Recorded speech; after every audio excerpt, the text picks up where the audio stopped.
দেখুন মাছটার আঁশ ছাড়ানো হয়ে গেছে, তবুও মাছটা আবার পানিতে ছেড়ে দিয়েছে। কি সুন্দর খেলা করছে।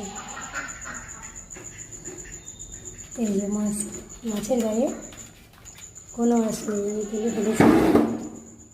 এই আঁশগুলো তুলে দিয়ে এভাবে ছেড়ে দিয়েছিলাম, তাও কিন্তু ও জ্যান্ত আছে।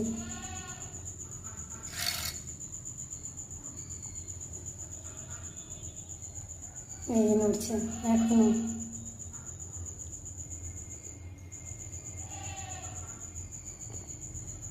ঠিক আছে, আর মাছটা নিয়ে খেলা করবো না, এবার মাছটা কাটতে শুরু করি।